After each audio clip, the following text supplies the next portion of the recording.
जय श्रीराम.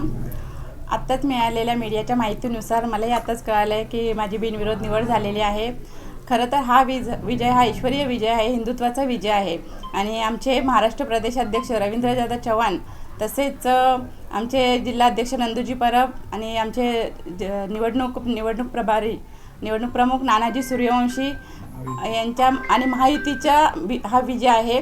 तसेच हा भारतीय जनता पार्टीचा विजय आहे. आपल्याला सगळ्यांनाच माहिती आहे भारतीय जनता पार्टीवर हा नागरिकांचा मोठ्या प्रमाणात विश्वास आहे. आणि हा जो विजय आहे हा भारतीय जनता पार्टीचा विजय आहे. आणि हा सगळा जो विजय आज झालेला आहे हा सगळा विजय आमच्या वरिष्ठ नेत्यांना समर्पित आहे. एकंदरीतच मागच्या 5 वर्षामध्ये तुम्ही भाजपच्या महिला जिल्हाध्यक्ष होतात, महिला बालकल्याण सभापती देखील होतात. आता जवळपास तुमची बिनविरोध निवड निश्चित झाली आहे. पुढचा तुमचा अजेंडा काय असणार? मागच्या 2015च्या निवडणुकीमध्ये मला मतदारांनी खूप मोठा मला सहभाग त्याच्यामध्ये होता. खूप चांगल्या मतांनी त्यावेळेस मतदारांनी मला मदत केली होती आणि त्यांच्या विश्वासाने मी त्यावेळेस निवडून आली होती. आणि आजची ही निवड आहे ही बिनविरोध निवड आहे.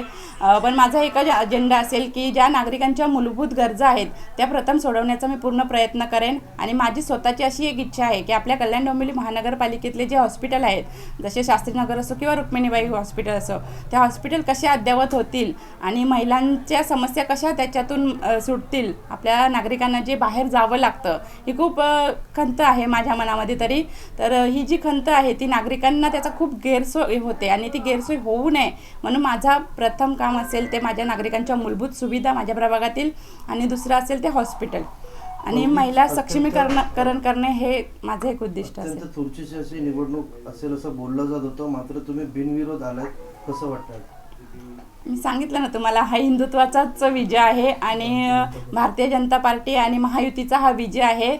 त्यामुळे मतदारसुद्धा खूप खुश होते. आज सकाळीच आपली जी अर्ज भरण्याची रॅली होती त्या रॅलीमध्ये कुठेच असं वाटलं नाही की ते आम्ही अर्ज भरायला चाललो आहे. ती रॅली असं वाटत होतं की विजयाचीच रॅली आहे.